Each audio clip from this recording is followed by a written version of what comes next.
Значи първо се сещам за два вица, да ми дойде другата тема. Знаете ли каква е разликата между броколите и сополите? Че децата въобще не обичат да ядат броколи.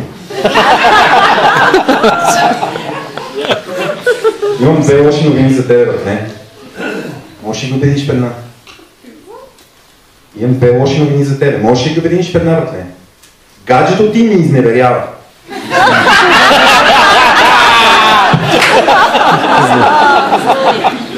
Сега исках да ви разкажа за едни особени жени. Общите жени, както аз ги наричам. Не е това, което си мислите. Това са моите любими дами, работещи в общината. Наскоро ми се наложи да имам сериозен контакт с тях. Беше малко след живота и сцена и аз влизам в общината. Здравейте, добро утро! Какво? За един апартамент съм тук за декларация. Добре. Аз отивам, обаче нямам химикалка. Охраната на има възраст 93.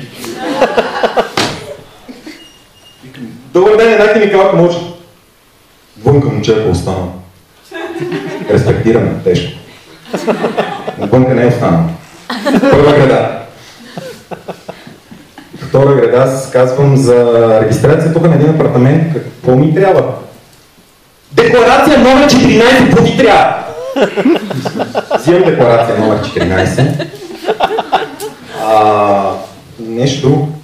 Какъв е случай? Викам едно апартаментче тук от нас, ще сега го прехвърля на моя име. Я да видя какви документи носиш. Нотариалния акт, ето го. Кой ти носиш нотариалния акт? Това апартамент, къде произлизат? Стария нотариален акт носиш ли? Нали на майка ти в щата? Дипломата на баща ти от 3-ти клас. Майка ти трябва да има кръщелно свидетелство. Освен това, 2 копия на всички документи.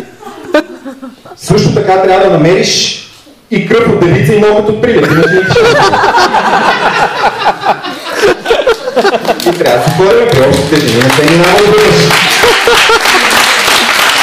Отивам вкъщи с декларация 14 и викам на жена ми, трябва да ми помогнеш тук за едно нещо. И сядаме да попълваме. Не знам, някой попълва ли декларация 14? Много да. Сядаме ние с жената, почваме да попълваме ЕГН-та, произходи, неща, квадратчета, триъгълничета, бебето пропуска 3 яденета, вече е полунощ. Продължаваме да попълваме. И вече сме на първа страница от 40. И реших да питам общите жени да ударят по-нова. Отивам на следващия ден при общите жени. Обедна почивка. Тя там си от стандартните 2 часа и половина.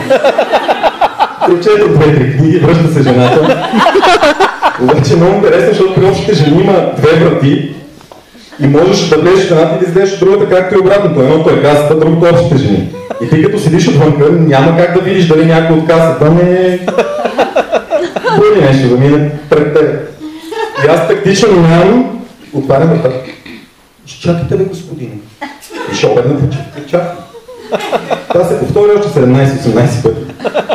Какво? Носи там кръв от девица, много да всичко. Само на декларацията съвсем малка част не успяхме да попълним с жена, но много ви моля да ми помогнете. Съвсем малко е. Да. Това ли ти е малко? Това ли ти е малко, тук няма нищо. Аз съм как има ЕГН. Добре, пак, кое ти беше това? Дай да кажи ми. Отварям аз квадратчетата, викаме тук. Добре, това е елементарно. Това е колко кубични метра бетон има в твоя блок. Това ли не знаеш? Пиши ли бе, пиши 30. Викам, добре, следващото квадратче. Сега това ли ти е ясно? Тук е колко е точно арматурата в блока. Пак елементарни неща. Ами ти казах да се подготвиш вас. Продължаваме същия дух. Избраното помещение. Колко е избраното помещение? Пиши, момче! Не там! нещата отиват на зле. Вече съм се обадил на шефа, пуснал съм си отпуска, въпикам края на работния ден, декларацията не се попълва. И тогава блесва една идея. Да извадя картата за бягство от затвора и си станахме много близки с общите жени. Похвали ги, чудесно, бързо работите, много ви обичам, виждане.